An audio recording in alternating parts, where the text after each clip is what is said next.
En este vídeo analizaremos la adaptación de Netflix de Death Note y usaré puntos concretos del anime original para apoyar mi argumentación, así que habrá spoilers de ambas, quedáis avisados.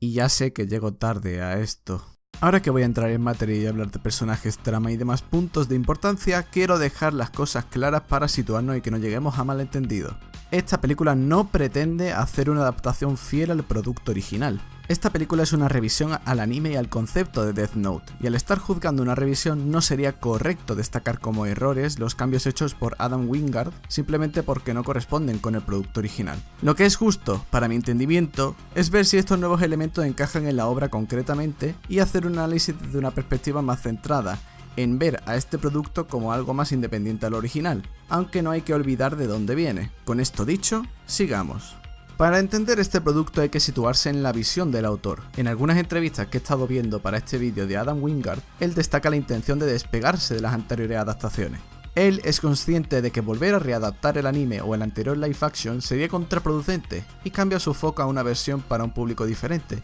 un formato más occidental, pero sin despegarse de los pilares importantes de la obra original, aunque esto funcione solo en la teoría, pero no nos adelantemos. Empecemos hablando de las diferencias y de dónde vienen estas diferencias. La principal y más notable de todas es la localización del producto, que cambia drásticamente de Japón a Estados Unidos, más concretamente Seattle. Esto crea que la mayor parte del casting sea localizado allí también, haciendo que algún que otro detalle que la obra original encajaba en su contexto, aquí quede como un intento forzado de adaptación. Y no estoy hablando de que él sea negro, joder, eso da totalmente igual. Salvo que seas un pequeño racista que no puede entender que un personaje no lo hace su color de piel, sino un millón de cosas más y con más peso. Cambios apreciables relacionados con el cambio de emplazamiento pueden ser el nombre de algunos personajes, la estética general de las calles y emplazamientos principales como la escuela y demás, que se llevan a terreno norteamericano y que no están nada mal. Hay también factores más importantes como que gran cantidad de las víctimas que Light y Mia matan con el cuaderno son grupos que son criminalizados por la visión creada por la sociedad occidental, como cargos militares claramente norcoreanos o terroristas de ISIS entre otros, que apoyan al contexto y emplazamiento de una buena manera. Por otro lado, la forma en la que ellos se autodenominan Kira únicamente porque a lumbreras de Light se le haya ocurrido mezclar de la forma más rebuscada posible las palabras en ruso y celta que coincidan con el término Kira en japonés así como con su nombre me parece forzado y un intento vago de conectar con la obra original, al igual que no se cuestione la naturaleza de un dios de la muerte cuando en su cultura no existe tal deidad. Agarraos que vienen curvas porque el cambio más drástico que vamos a tratar son los personajes. La visión que el director quiere expresar al hacer cambios tan notables es de alguna manera humanizar a estos personajes en un contexto más plausible. Y con esto no quiero decir que haya reimaginado a la perfección a los personajes ni nada por el estilo, sino que los ha formado a partir de la premisa de qué pasaría si personas más normales, por así decirlo, se vieran envueltas en lo que es encontrar el Death Note. Esto hace que muchos de ellos cambien en conducta y en planteamiento de las situaciones y demás, pero le quita lo inesperado e imaginativo que era tener unas mentes tan prodigiosas enfrentadas como en la obra original. Para que quede claro lo que he dicho al principio, Light Turner no es Light Yagami, L no es L, Mia no es Misa Amane, incluso podríamos decir que Ryuk no es Ryuk. El cambio viene a darnos personajes con mentalidades y desarrollos bastante diferentes a lo largo de la película que marca un muro entre las dos obras. ¿Es esto malo? Empecemos a desarrollarlo. Empecemos con Light Turner. El cambio que quiere mostrarnos el director se puede ver desde la primera escena en la que él aparece. Se le ve trabajando en copias de exámenes para otros por dinero, y si no me he perdido en esta narrativa visual tan intrincada, ya empieza a definirlo como una especie de rebelde en el sentido de lo que está haciendo es claramente en contra de la normativa de cualquier instituto, a la vez que establece como alguien habilidoso en los estudios, aunque no termine de hacer las fichas. Esta sencilla escena lo despega de su versión original, más recta y centrada en el estudiante modelo japonés con su rectitud y su disciplina características. Light Turner es más ese empollón que quiere integrarse en la sociedad, punto que se refuerza con mucha frecuencia en esta visión de adolescente desorientado con alivios cómicos, que lo posicionan en esta definición de inadaptado loser. Si hablo del desarrollo como personaje tampoco es que sea malo, sino más bien decente. Es un personaje que está orientado a expresar una visión inmadura de lo que sería tener un Death Note si fuera un adolescente promedio el que lo recibiera. Es impulsivo, irascible, caprichoso y no tiene sentido alguno de la discreción Su desarrollo es casi imperceptible hasta escenas como cuando su padre aparece en televisión para poner a prueba a Akira o la charla con su padre durante el registro policial a su casa, que lo reorientan hasta cierto punto de lo que estaba haciendo con la Death Note no era lo correcto, aunque esta pequeña reflexión se diluya con el frenetismo de la parte final de la película. Esto lo separa de la determinación, la seriedad y lo sociópata que era el Light Yagami de la obra original, que se definía más como un genio con una actitud clara de egocentrismo absoluto que alguien supuestamente inteligente que actúa de forma impulsiva sin pensar en el siguiente paso. También destacar que este Light Turner no da la talla como protagonista, no tiene carisma y la actuación que Nat Wall realiza deja mucho que desear. Entonces, ¿esto es malo? Pues hasta cierto punto sí, ya que la mayor parte de la película define a este personaje como alguien incompetente desde que recibe el cuaderno, alguien que en varias ocasiones se le llama la atención por parte de Ryuk de que no vale para usar el cuaderno, y esto no sería malo si en la escena final nos sacara casi de la nada un plan extraordinario digno del Light original que está cogido con pinzas por muchos sitios, el cual no encaja con el personaje que se estaba construyendo, ya que muchos de estos rasgos que definían a este Light parecen obviarse para crear este super plan que maquina en 5 minutos y con la policía pisándole los talones y que este funcione. Hablando de L, este es uno de los personajes que en cierta forma conserva parte de su personalidad original, y digo en parte porque en cierto giro de la trama hay grandes cambios que explicaremos a continuación. Este L conserva parte de lo que recordamos del L original, pero con un pequeño cambio. Sigue siendo deductivo hasta cierto punto, extravagante, pero con cambios tan nimios como que en vez de enviar a gente para que investigue por él y después sacar deducciones, este se caracteriza por estar más implicado en el trabajo de campo que el original. Lo vemos esto en su presentación y en la rueda de prensa en la que está emulando la escena del anime que vacila a Akira. Hablando de la presentación, me gusta que en la versión original hablen en japonés cuando están en Japón, es un buen detalle. El resto del personaje es casi idéntico, los dulces, usar a Watari para entablar alguna conversación, las deducciones que están cogidas un poco con pinza y los acercamientos a Akira no están mal gestionados del todo. El problema es cuando llega el hueco argumental más grande de la trama y con este un cambio muy drástico en la personalidad de L. Os pongo en contexto. El cambio viene dado a que Watari se encuentra desaparecido porque no sé qué guionista descuidado pensó que Watari era un nombre real y no un seudónimo, y usando esta lógica tan estúpida,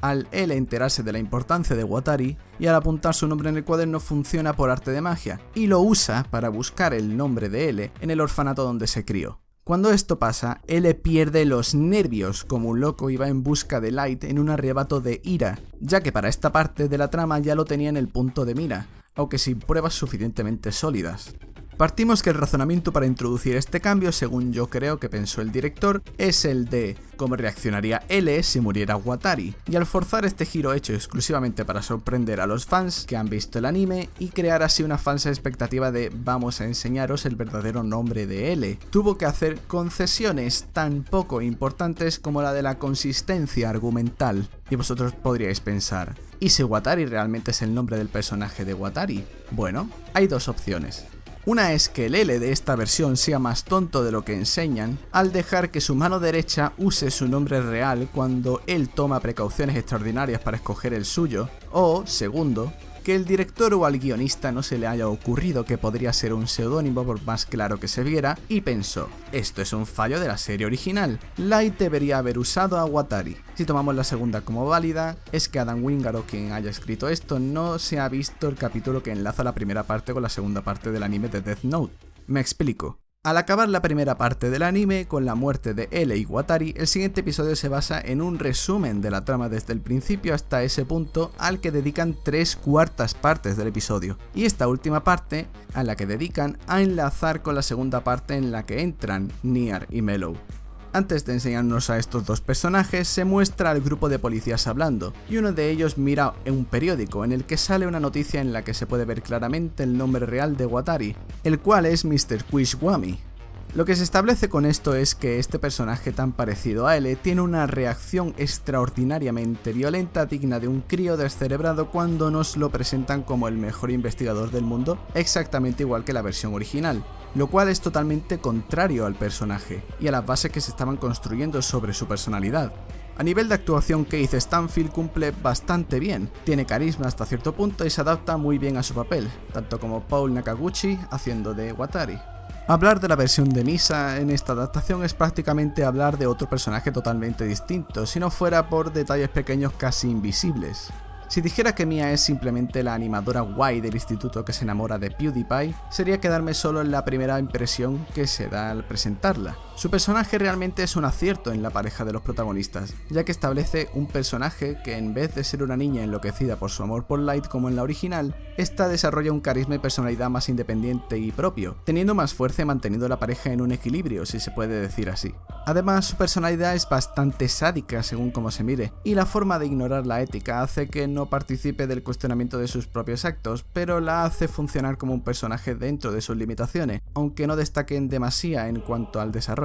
Incluso tiene momentos muy buenos como la jugada que le hace a Light poniendo su nombre en el cuaderno, en forma de chantaje. Lo que quería decir con que en parte conserva algo de su personaje original es que en ciertas escenas se deja ver esa parte obsesiva por la figura de Light, como cuando va a su casa a forzar una reconciliación, pero es muy puntual y más bien anecdótico. La actuación de Margaret Qualley es bastante decente, pero nada más allá de lo estándar.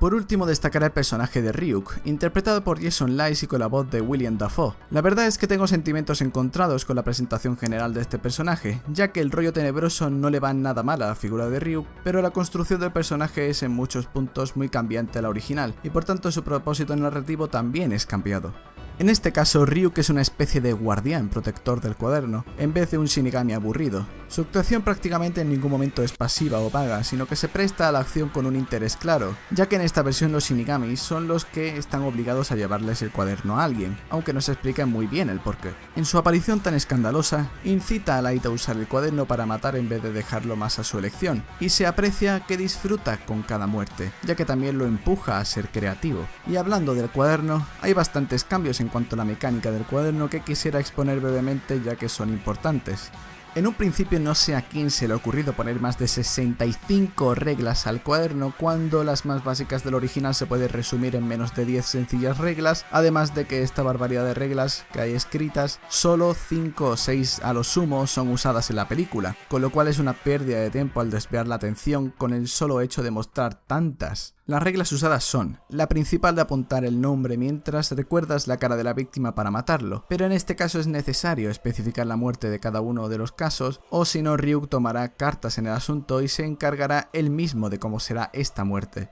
Una de las nuevas incorporaciones al conjunto de reglas que se destacan es que si la hoja en la que hay un nombre de alguien que aún no ha muerto se quema, este no muere, pero solo se puede hacer una vez, y la verdad es que es una buena incorporación, que puede tomar bastante más juego del que se le da en la película. El resto de reglas son ignoradas, como la de que si se toca el cuaderno se ve al Shinigami, o la del trato de los ojos de Shinigami, o simplemente la del ataque al corazón, que es más una referencia ocasional. Recortar las bases lo veo en cierta forma plausible por la longitud de la cinta, pero no entiendo algunas tan simples como ver al Shinigami o lo del ataque cardíaco a los 40 segundos, siendo esta última descartada por meter escenas al puro estilo de Destino Final, así ganando ese elemento de espectacularidad barato que no aporta mucho a la narrativa por no decir nada, pero es plausible sabiendo que el tono general es para un público más joven. Retomando a Ryuk, sus intervenciones son buenas cada vez que aparece y la aportación de William Dafoe casa muy bien con el personaje, aunque tengo que destacar alguna escena en la que hay algún guante que otro que queda más bien cutre, pero en general muy bien logrado. Solo quedaría el padre de Light, que en este caso es James Turner, interpretado por C. William, el cual es un personaje que me gusta mucho, ya que tiene muchos buenos momentos y los cambios con el original tienen sentido con el contexto, ya que al haber fallecido su esposa se ve forzado en parte a ese padre que tiene que coger las riendas de su familia con un hijo en una época convulsa de su vida, y su sentido de la responsabilidad y del deber que tanto destaca en el original. Es un personaje creíble y muy correcto en su interpretación. Cambiando de tema, la trama me ha dejado frío. No tenía mucha expectativa cuando supe lo que iba a hacer Netflix y al ver los trailers que destacaban las escenas fuera del tono de la original me quedé con nulas esperanzas, pero habiéndola visto 2 veces y reflexionando sobre dónde va la película, no me parece tan horrible como muchos gritan por ahí, pero no me parece aún así una película competente en cuanto a la narrativa ni mucho menos. El desarrollo de la historia tiene problemas de ritmo sobre todo en la segunda mitad, cosas que salen de la nada y hay que hacer muchas concesiones argumentales para que la historia tenga sentido, como la de Watari antes mencionada, o que en cierto punto Mia incapacite a un agente del FBI que parece encontrar sin explicación alguna únicamente para hacer referencia a la escena del metro del Light original y Ray Pember, Todas esas charlas de justicia y limpiar el mundo pierden parte de ese sentido que se le había dotado en la original, ya que este Light ni esta Mia tienen aspiraciones a ser una especie de dios que pondrá orden y traerá la paz, sino que esto se reduce a que dos adolescentes entre morreo y morreo se divierten matando porque quieren reconocimiento como una estrella de cine, como que yo he venido aquí a hablar de mi libro, cosa que en cierta parte Light parece tomar autoconsciencia de ello, pero queda en una simple anécdota que se olvida muy rápido.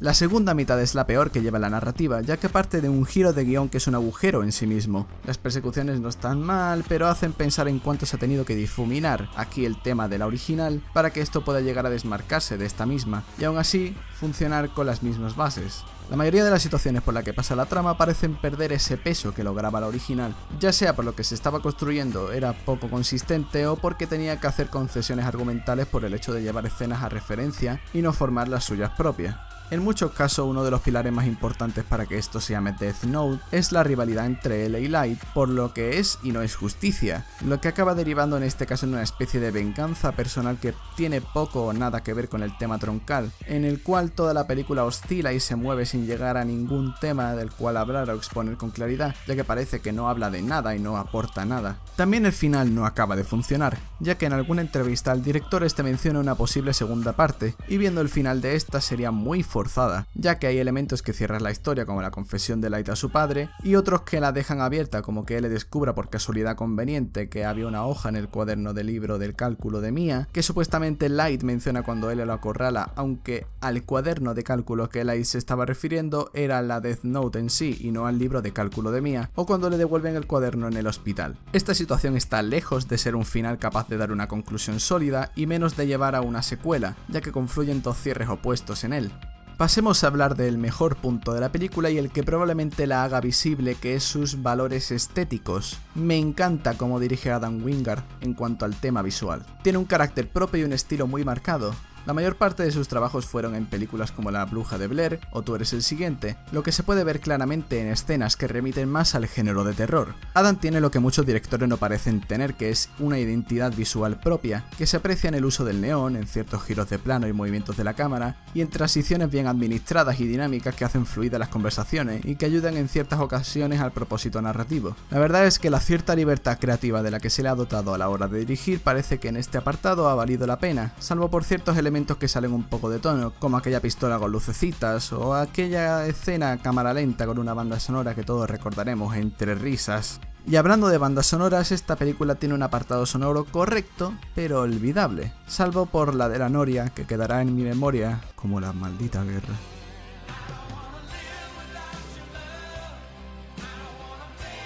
Gran parte de lo que hacía que con el anime de Death Note te agarraras a la silla era la muy buena y reconocible banda sonora, porque todo el mundo recuerda esto,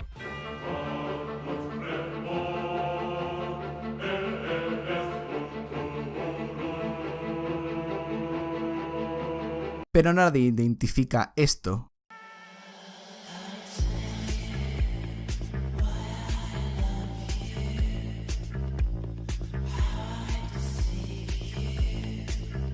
Como nada para el recuerdo, porque incluso la banda sonora del original tenía un propósito narrativo, como enfatizar esa tensión o en momentos en que los cánticos ensalzaban la figura del dios del nuevo mundo. En esta película no aporta más que un complemento estético mínimo y de nulo significado. Para concluir, quiero decir que esta película está lejos de llegar a ser una buena película y aún más lejos de llegar al nivel del producto original, que tampoco es perfecto ni mucho menos, pero tampoco es una mala película. Se puede ver, y si no atiendes demasiado a sus incongruencias y eres algo permisivo con los juegos de guión, puede llegar a ser una película que como producto individual cumple, aunque sea a medias, con sus aciertos y errores. Este quizás es uno de los vídeos que más tiempo me ha llevado a hacer, ya que he tenido que rever la primera parte del anime y la película tomando hojas y hojas y hojas de apuntes y anotaciones, así que estáis invitados a opinar y a debatir en los comentarios sobre la película, y si pensáis diferente a mí en uno o más puntos también podéis contraargumentar, siempre desde el respeto. Próximamente más vídeos.